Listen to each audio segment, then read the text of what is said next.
Father, we still continue to lift up our police officers. We still continue to lift them up because there is a work that still needs to be done. There's a reformation that needs to happen, not only in procedures, Lord, but there's a reformation that needs to happen in their hearts and in their minds so that they can become living sacrifices once again.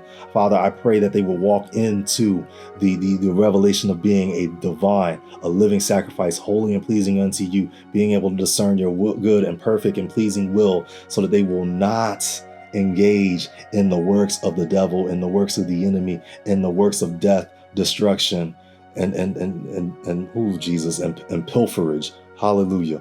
Father, we're going to pray into the garments that carry assignments on them. Lord, just like you wear a helmet of salvation and a breastplate of righteousness, you have given us pieces of armor and more. You've given us the breastplate of righteousness. You've given us the belt of truth. You've given us so much more than enough to be equipped to handle demonic powers, And so I pray, Father, that just as you have ascribed powers and properties to each of the armors of God, I pray that these powers would be even available to the police officers. So we're going to go down, Lord, and we're going to call it out in the name of Jesus. The belt of truth, Lord God. I pray that the police officers will abandon falsehood. I pray that they will no longer falsify any testimonies. I pray that they will not have the time or the convictions, the evil convictions, to corroborate their stories and to change their testimonies and to counter the testimonies against the testimonies of the citizens, against the testimonies of the video cameras. I pray that the true testimonies of what happens on these crime scenes, the true testimonies of what happens in these racial injustices or these domestic trials and tribulations, Lord God, I pray that the truth will come out and the truth will set everybody free. The truth will set everyone free. No longer will falsehood reign in our communities and in our territories and in the hearts of our police officers or our government leaders who are trying to make sure that they don't even become accountable, Lord. I pray, Father, that a level of accountability acknowledged by many of these police officers, clear accountability, would actually bring forth the peace that people need to be able to go back to sleep at night and to be able to trust in the police forces, because we are still responsible for learning how to trust one another, whether we are a police officer or we're the citizen on the other side, Lord. I pray that truth will reign again. Truth will reign. They will be held together.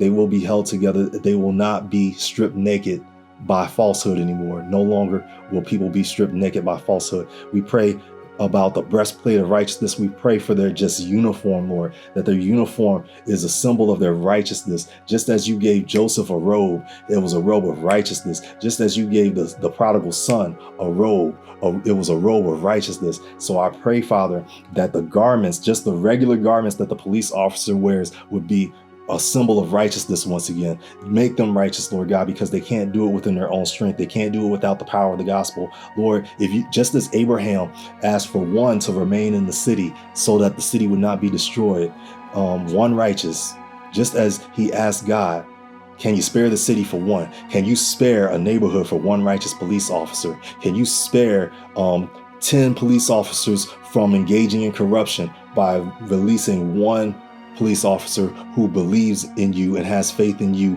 and has faith not in just you but in Jesus and what Jesus did on the cross, and making righteousness available to us again in the earth through his sacrifice, Lord.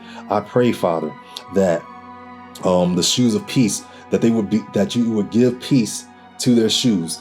The power of peace would begin to emerge from their shoes, that it would stabilize their bodies. It will prevent them from falling into the traps laid out by the enemy to try to create racial divide or economic divide or political divide, Lord. I pray, Father, that they will begin to stand firm in the truth, that they will stand firm against anything that would try to sway them into dehumanizing people.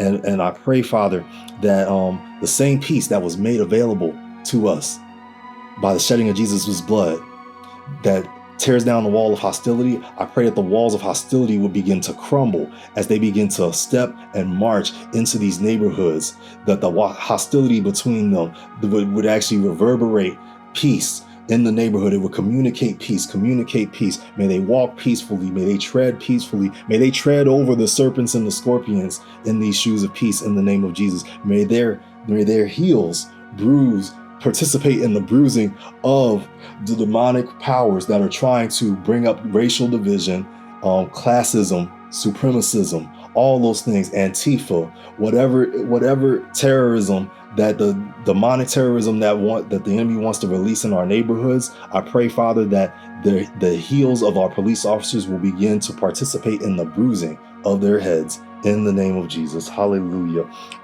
You've given us the shield of faith, and just as we have the shield of faith, they have the badges, Lord God. I pray, Father, that their badges would begin to protect their hearts against all the violence that they may have experienced in the past, any past traumas that would try to make them see their fellow citizens as criminals before they are proven guilty, Lord God, without understanding who they are and why they're angry and why they're mad, Lord God. I pray that they would have more faith in you and in your protection, and more faith in this unseen hope, and not faith in the retaliation of citizens when the citizens are in unrest because of any domestic issues that were handled or mishandled.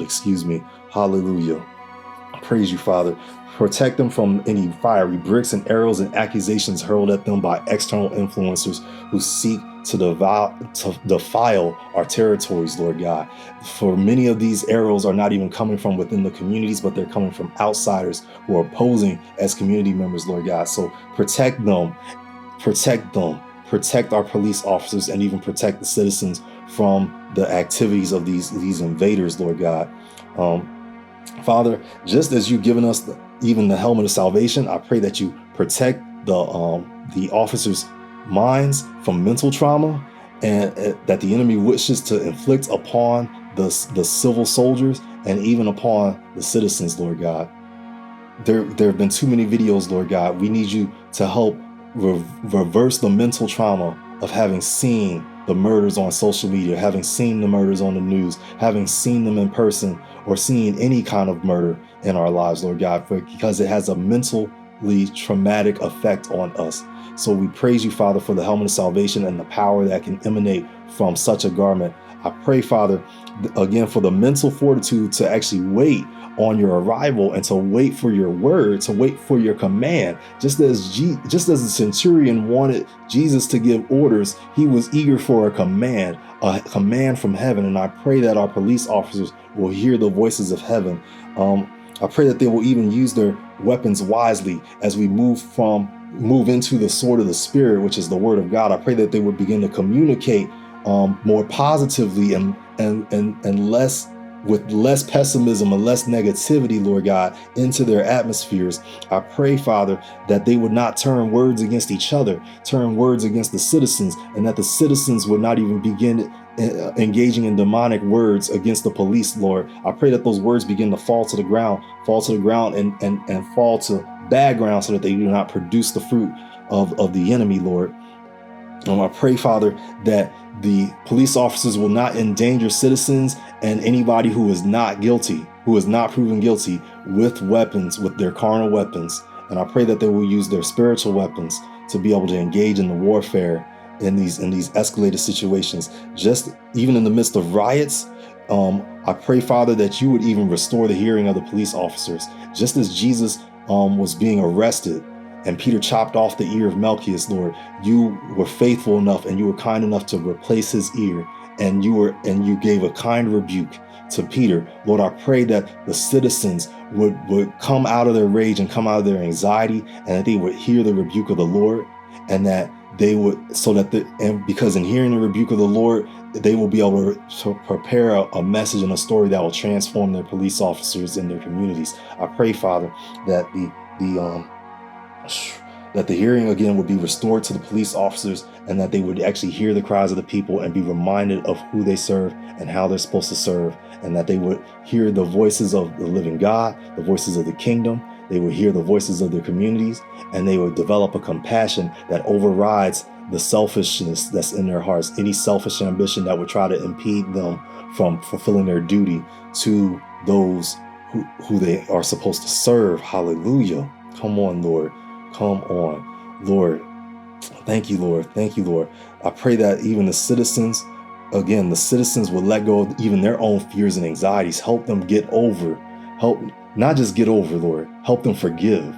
Help them forgive any trespasses that the police may have produced or been used to produce. In the name of Jesus, help them forgive. Lord, send your Holy Spirit to help them with a conviction in their hearts so that there won't be convictions in court. Lord, you said, Jesus, you even said, settle matters with people before they take you to court. So Lord, I'm asking that more people will begin to have convictions in their hearts before it's time to go to court, before it's time for someone to die, before it's time to take somebody to jail, before someone loses their life, before someone gets injured. Let there be a conviction, more rapid convictions in the name of Jesus. Hallelujah. So Holy Spirit, drive out the deaf and the dumb spirit.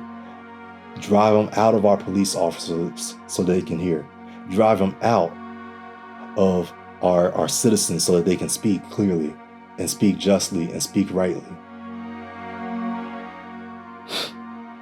I pray, Father, that the voice of the oppressed will be heard, finally, without contamination of the truth, without contamination of governments, without contamination of laws, without contamination of favoritisms, supremacisms, all those things, Lord God. In the name of Jesus, deliver our police officers and our police commissioners into the rest of Jesus Christ. May they no longer be yoked to demonic powers, and may their load burden be easy. May their yoke be light.